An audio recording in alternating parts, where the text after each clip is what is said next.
Ya, Guru, bagaimana seseorang bisa membedakan bahwa apa yang mereka dengar atau bisikan yang mereka dapatkan itu adalah benar suara hati nurani, suara Tuhan, bukan suara dari energi atau makhluk-makhluk astral lainnya?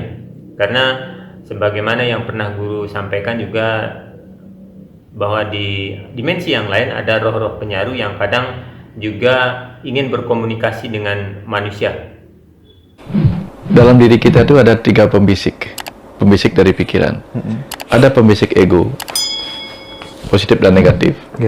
Ada pembisik yang dari hati nurani, dia sifatnya netral. Nah, sifatnya netral itu dia nggak pernah menyalahkan, nggak pernah. Dia hanya bijaksana.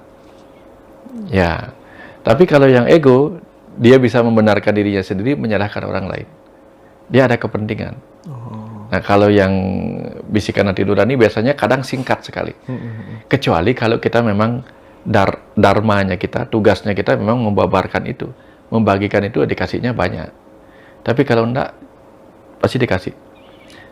Saya pernah tantang teman itu menulis. Tulis saja.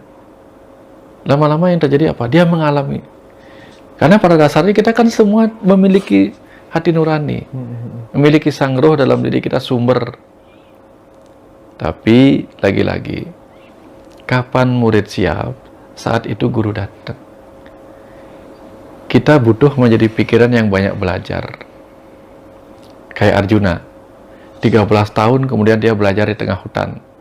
Sampai kemudian dia mengalami samadhi. Di Gunung Indrakila. Mengalami samadhi sehingga apa? Dia mendapatkan panah pasupati. Maknanya apa? Dia mendapatkan filsafat tertinggi dari semua ilmu pengetahuan yang membuat dia paham banyak hal gitu. Nah, artinya kalau kita ingin bertanya, kita harus siap dulu dengan belajar banyak. Sehingga ketika dijelasin kita ngerti.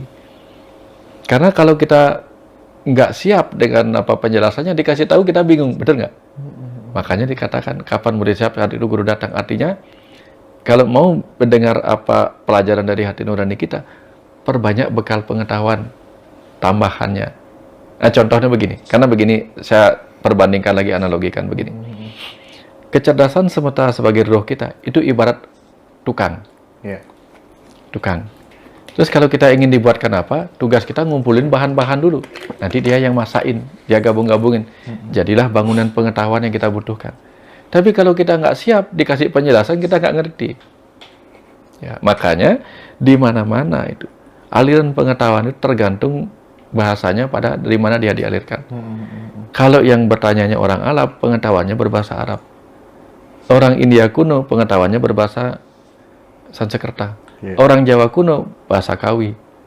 Ya, akan dialirkan bahasa yang kita mengerti. Nah, jadi kumpulkan banyak pengetahuan, nanti baru dikasihnya dikasihnya pengetahuan. Contoh nih nyata, kalau kita nggak sadar kan, kalau kita nggak berpengetahuan kan kita gelap. Mimpi dikejar ombak besar, kita mikirnya wah akan terjadi bencana tsunami. Padahal mimpi dikejar ombak besar artinya apa? Artinya kita sedang dikuasai oleh emosi yang sedang bergolak. Disuruh menenangkan diri pesannya, mikirnya macam-macam. Karena kita nggak berpengetahuan, tafsirnya salah. Gitu.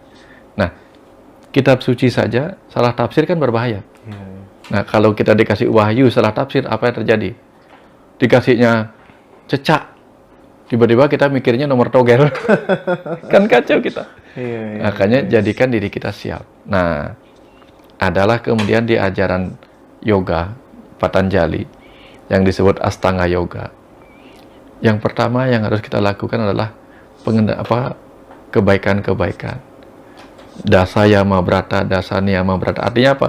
10 pengendalian tubuh dan pikiran. Jadi ini aturan-aturannya.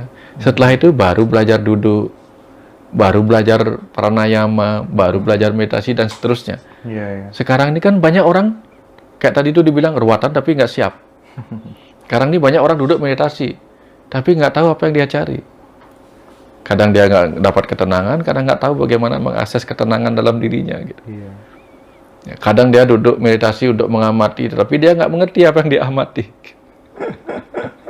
Tuhan itu wawasannya luas, tak terbatas.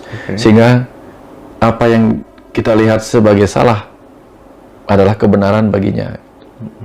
Karena dia melihat jauh melampaui apa yang kita ketahui. Maka suara Tuhan itu seringkali menyimpan sesuatu di balik itu. Jadi ketika kita masih melihat ini salah, itu benar, itu bukan kebenaran, itu pembenaran kita. Tapi suara Tuhan itu akan mengingatkan kita ada pelajaran ini, pelajaran ini, pelajaran ini. Oke. Ya, itu